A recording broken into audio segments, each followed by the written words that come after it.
Hi parents, it's Bassy. Thank you so much for joining me on that video. You'll notice that in that video there was two special things that we focused on specifically for the alphabet. It was the letter sounds and the letter names. Those are two crucial aspects, the foundations of much of the learning that happens. You can only imagine in reading and writing, those are the things that children obviously really need to master for them to be confident in doing those skills. So you'll notice that yes, we did focus on the alphabet in alphabetical order, but the game is really focused on the unpredictability and the flexibility of being able to pull that knowledge using absolutely any letter that is presented to them. So for instance, in the classroom, when they focus solely on the alphabet song, which you could only imagine which one it is, the most famous one, some of the students are so focused on relying on that song to be able to gain the knowledge that they're thinking of or they're being asked to. So for instance, I've had a child, let's say you ask them to present this letter. The child might not have the flexibility to just pull that information. They might need to use the alphabet song, past the A, B, C, D, E, F, G, H. Oh, it's I. So that's how they retrieve that information. Not quite the most effective strategy, as you could imagine, because not only is it time consuming, it's not really practical in the everyday world.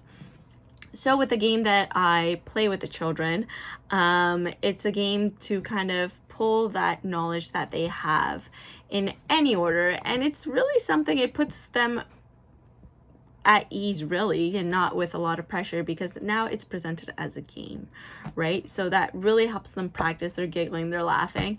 The beauty of the game as well, you don't need to buy anything fancy. If you have a book, if you're going on a walk, right? Like there's the stop sign that has big letters on it. And so, you could ask the child, okay, well, what's that first letter or any letter in that word, right? Because they're not being asked to say the word. You could just isolate that letter. So let's just take the letter S. You could ask them, okay, what's the letter name? What's the letter sound? And they would be able to tell you. You guide them through the process. And then you can read that word, stop. So now they're also associating a word to that sound. So it's even more learning. It's making it challenging too for those students or those children that might be ready for that little challenge. Also, I want to point out the importance of what I love to do with my videos. I love to start with something focused primarily on well-being. I am a true believer of it's very hard for me to teach a child if they're not present, if they're not ready to learn. And that usually does come in the well-being aspect, right? I can only imagine as an adult, right? If something in my body hurts, I have maybe like my knee pain or something, I might not be able to focus. What if I'm hungry? I can't focus as well. If something's preoccupying my emotions or my thoughts, someone's sick at home, for example, my thoughts are going to be there.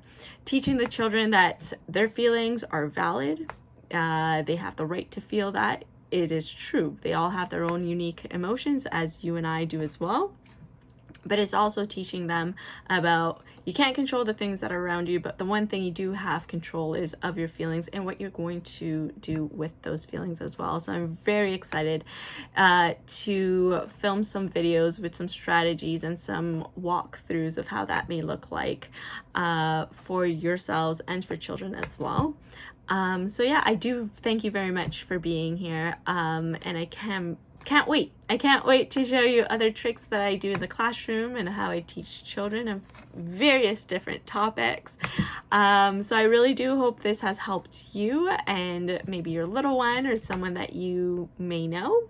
And I hope to see you on the next video. Bye.